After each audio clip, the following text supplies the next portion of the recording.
Hello everyone.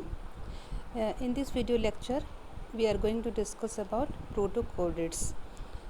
The first chordates. तो आज के लेक्चर में हम डिस्कस करेंगे किसके बारे में? प्रोटोकॉर्डेट्स के बारे में. तो प्रोटोकॉर्डेट्स में भी आज जो टॉपिक हम डिस्कस करेंगे वो है प्रोटोकॉर्डेट्स का जनरल कैरेक्टरिस्टिक्स, उसके सामान्य लक्षण एवं क्लासिफिकेशन, उसका वर्गीकरण. जैसा कि हमने अपने लास्ट लेक्चर में देखा था इसका कॉर्डेट्स का आउटलाइन क्लासिफिकेशन, उसमें हमने इसके बारे में थोड़ा सा समझा था कि प्रोटोकॉर्डेट्स जंतु होते क्या हैं. तो प्रोटोकॉर्डेट्स कैसे एनिमल्स हैं? प्रोटोकॉर्डेट्स हैं, प्रोटो मतलब पुराने और कॉर्डेट मतलब कॉर्डेट एनिमल्स जिनकी बॉडी में क्या मिल रहा है? कोडा या स्ट्रिंग, ये जिसको हम कहते हैं नोटोकॉर्ड पाया जाता है. तो इनको हम लोअर कॉर्डेट्स भी कहते हैं और प्रोटोकॉर्डेट्स भी कहते हैं. दूसरा, इनको एक रेनेटा भी कहते हैं क्योंकि इनकी बॉडी के अंदर एक सही मायने में या ट्रू प्रकार से हेड या स्कल या सिर क्या होता है? अनुपस्थित होता है. नाउ जब हम बात करते हैं इसकी क्लासिफिकेशन की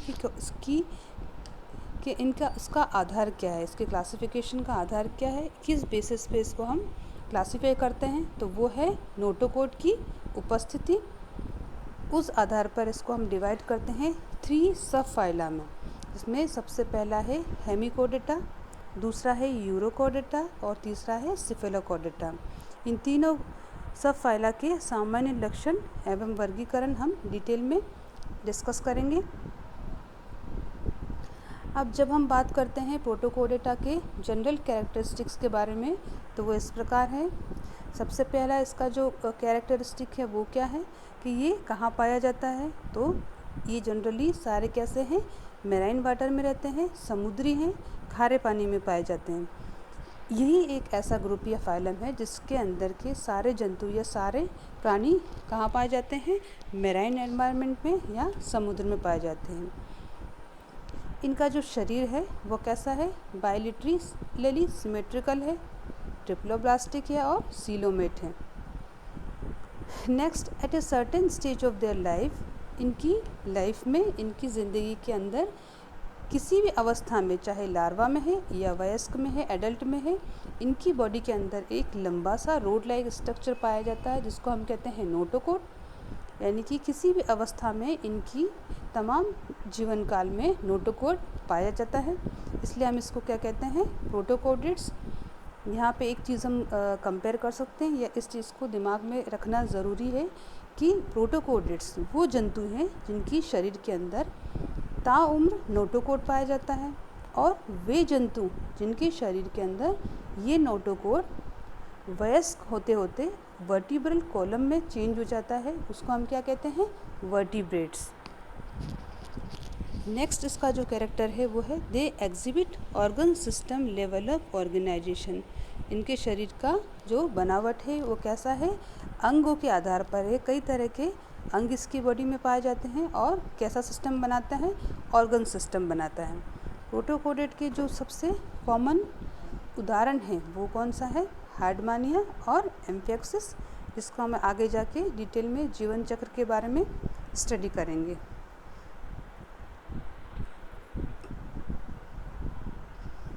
नाउ अगर हम इसका आउटलाइन क्लासिफिकेशन देखें प्रोटोकॉर्डेटा का, तो इसको हम इसको 3 सब फाइला में हम डिवाइड कर सकते हैं या 3 सब फाइलम में विभाजित करते हैं. इसमें सबसे पहला है हेमिकॉर्डेटा, इसको हम हाफ कॉर्डेट भी कहते हैं. दूसरा है यूरोकॉर्डेटा, जिसको हम टेल कॉर्ड भी कहते हैं. यूरो मतलब पूंछ, टेल यानी कि इसके अंदर जो नोटोकॉर्ड वो कहाँ पाया जा रहा है? टेल के अंदर. और फिर लास्ट है सिफेलोकॉर्डेटा. सिफेलोकॉर्डेटा को हम हेड कॉर्ड भी कहते हैं क्योंकि इसके अंदर नोटोकॉर्ड हेड रीजन से लेकर टेल रीजन तक पाया जाता है.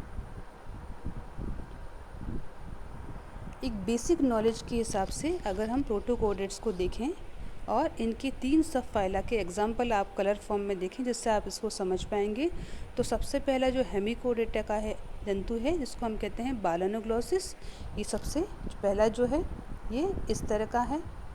दूसरा जो आपका है यूरोकोडेटा। यूरोकोडेटा का जो मेन सामान्य जंतु जिसको हम पढ़ते हैं एनिमल, वो कौन सा है? हार्डमानिया। तो ये आप पिंक कलर का डायग्राम देख सकते हैं। उसके बाद जो नेक्स्ट लास्ट इसकी क्लास है वो है सब फाइलम है सिफेलोकोडेटा। तो सिफेलोकोडेटा का जो मेन जंतु है जिसको हम पढ़ते हैं वो है एम्फियोक्सिस। ये सबसे नीचे जो फिश लाइक आपको ऑर्गेनिज्म दिख रहा है वो क्या है? सिफेलोकोडेटा का जंतु जिसको हम कहते हैं एम्फियोक्सिस।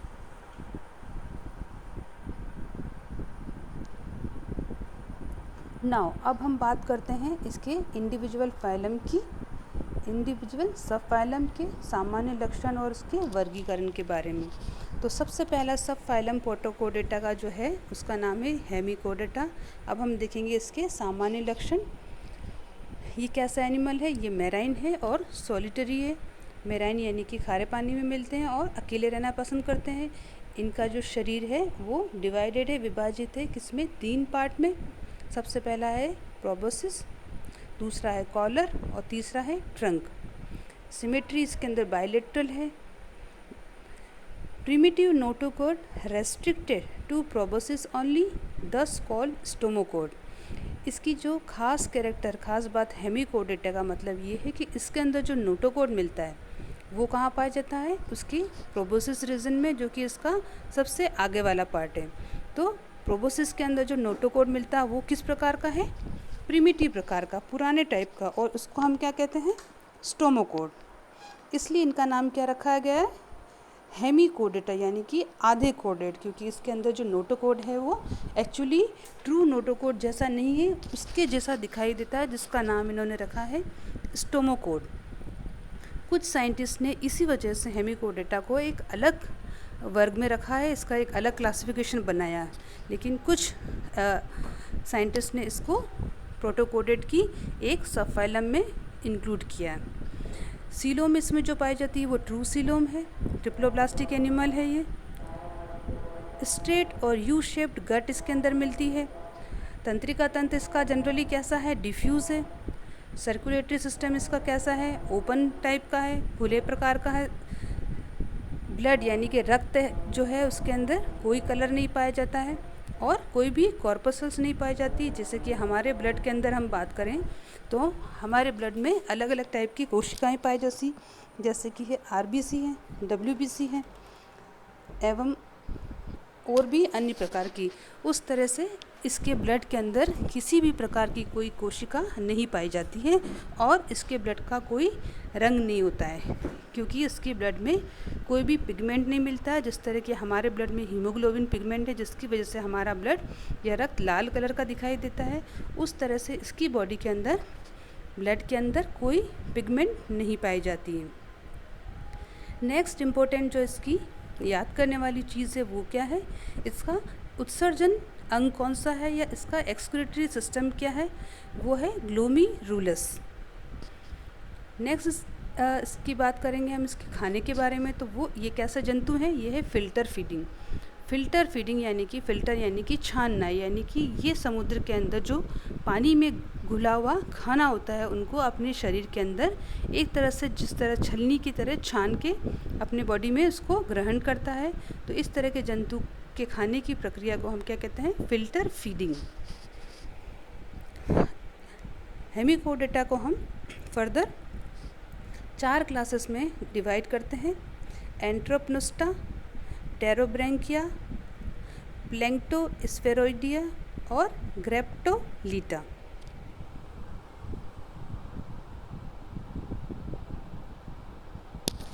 अब इन चारों क्लासेस के हम सामान्य लक्षण को देखेंगे।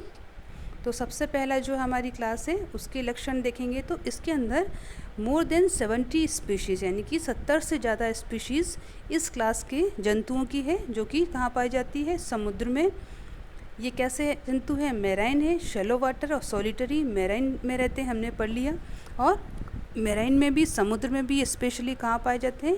छिछले पानी में। और जनरली कैसे रहते हैं? अकेले रहना पसंद करते हैं। इनका शरीर किस में विभाजित है? 3 भागों में, जिसमें प्रोबोसिस है, कॉलर है, ट्रंक है। नेक्स्ट इसकी गिल स्लिट्स जो है वो वेल डेवलप्ड है। और स्टोमोकॉर्ड भी वेल डेवलप्ड है। गिल स्लिट किसके लिए काम आती है? इसकी श्वसन के लिए।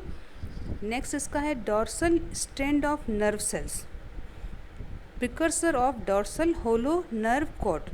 तो डॉर्सल होलो नर्व कॉर्ड की हम बात करते हैं तो ये एक कैरेक्टर है जो कि 3 फंडामेंटल कॉर्डेट कैरेक्टर में से आता है। तो इसमें क्या बता रहा है ये कि जो इसके अंदर पाया जाता है dorsal strand of nerve cell, वो क्या है? प्रकर्सर है किसकी? डॉर्सल होलो नर्व कॉर्ड की। यानी कि आगे जाकर इस dorsal strand of nerve cell से क्या बनता है? डॉर्सल होलो नर्व कॉर्ड बनता है। रिप्रोडक्शन या जनन इसमें किस प्रकार का है? सेक्सुअल रिप्रोडक्शन है, लैंगिक जनन है। और ये कहाँ रहते हैं? बिलों में रहते हैं, बोरों में रहते हैं। और खाने का तरीका इनका क्या है? ये भी कैसे हैं? Filter feeding. खाने को कैसे खाते हैं? छान के खाते हैं। हेमिकोडेटा की जो दूसरी क्लास है उसको हम कहते हैं टेरोब्रैंकिया। ये छोटे टाइनी एनिमल्स होते हैं जो समुद्र के बहुत गहरे पानी में पाए जाते हैं और जनरली किस में मिलते हैं? झुंड में मिलते हैं। ये इनकी जो हैबिट है वो कैसी है? कॉलोनियल। इनके अंदर किसी भी प्रकार का डोर्सल नर्व कॉर्ड या नोटोकॉर्ड नहीं पाया जाता है। और प्रोबोसिस जो अंग है वो किस में मॉडिफाइड है? शील्ड के अंदर। और जो कॉलर पाया जाता है इनकी बॉडी में वो किस में मॉडिफाई हो गया? टेंटिकल्स में। इसका जो धड़ है, इसका जो ट्रंक है वो कैसा है? शॉर्ट है, छोटा है और सैक लाइक है, थैले के समान है। जैसा कि आप इस इमेज में देख सकते हैं कि जो इसका ट्रंक दिखा रहे हैं वो कैसा है? छोटा है और थैले के समान है। ये इसका कॉलर है बीच में। और सबसे आगे जो इसका प्रोबोसिस है, तो कॉलर और प्रोबोसिस को देख सकते हैं आप किस तरह से इसका चेंज हो गया है या मॉडिफाई हो गया सिफेलिक शील्ड में और कॉलर में। और नीचे इसका क्या है? ट्रंक है। अब इसमें जो जनन है वो किस प्रकार का है? Asexual reproduction by budding. तो इसमें रिप्रोडक्शन किस प्रकार का हो रहा है? एसेक्सुअल, अलैंगिक जनन। 1 और no pharyngeal gill slits. Pharyngeal slit जो है वो इसमें एक हो सकती है या अनुपस्थित भी हो सकती है। और सबसे इम्पोर्टेंट बात, इनकी जो बॉडी है, इनका जो शरीर है वो ढका हुआ है किससे? एक खास तरह के प्रोटीन से जिसको हम क्या कहते हैं? कोलेजन।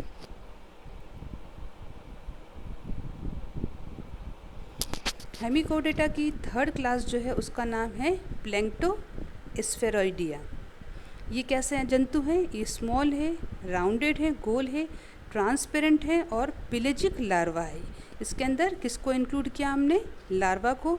ये इमेज आप देख रहे हैं, ये इमेज है टॉर्नेरिया लार्वा की। इसके शरीर की बनावट अगर आप देखेंगे तो कैसा है? ये एक ट्रांसपेरेंट सा स्ट्रक्चर है और ये राउंडेड शेप है इसका और छोटा सा है। और इसकी बॉडी कवर की हुई है किससे? सीलियरी बैंड से। ये जो आप देख रहे हैं बैंड सा दिख रहा है यहाँ पे पीछे कॉलर जैसा, ये क्या है? इसमें सारे क्या अटैच हुए हैं? सीलिया। तो सीलिया किस में हेल्प करते हैं? लोकोमोशन में, मूवमेंट में, चलन में। नेक्स्ट इसकी जो एलिमेंट्री कैनाल है वो कैसी है? L shape. यानी कि जो इसका आहार नाल है वो किस आकार की है? एल आकार की या एल शेप की। इसमें लास्ट क्लास है हमारी हेमिकोडेटा की जिसको हम कहते हैं ग्रेप्टोलीटा। ग्रेप्टोलीटा एक एक्सटिंक्ट क्लास है, यानी कि इसके जो सारे जंतु हैं वो लुप्त हो चुके हैं। और ये कौन से एरा में पाए जाते थे? ऑर्डोविशियन और सिल्यूरियन पीरियड में पाए जाते थे, यानी कि मिलियंस ऑफ ईयर एगो। यानी कि जब अर्थ का फॉर्मेशन हुआ था उसके अंदर जब स्टार्टिंग में जो ऑर्गेनिज्म डेवलप हुए थे उस एरा में इस टाइप के जंतु काफ़ी मात्रा में पाए जाते थे। जिसमें एक एग्जाम्पल इन्होंने दिया है डेंड्रोग्रेप्टस। लेकिन आज की तारीख में, आज की डेट में इस क्लास का कोई भी जंतु या कोई भी एनिमल मौजूद नहीं है और वो हमें किस रूप में मिलते हैं? फॉसिल्स के रूप में। इनकी बॉडी के अंदर जो दूसरा कैरेक्टर है वो कैसा था? Tubular chitinous skeleton. यानी कि जो इनके अंदर कंकाल था वो कैसा था? ट्यूब जैसा था और काइटिन का बना था। और इनका हैबिट या रहने का तरीका कैसा था? कॉलोनी में। ये कैसे रहते थे? झुंड में रहते थे। तो ये हो गई आपकी 4 क्लासेस और उसके सामान्य लक्षण हेमिकोडाटा की, और आज हमने पढ़ा प्रोटोकोडेट के सामान्य लक्षण। आई होप कि आपको ये टॉपिक समझ आया होगा।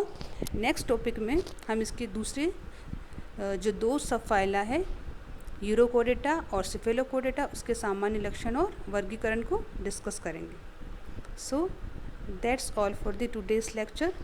Thank you so much.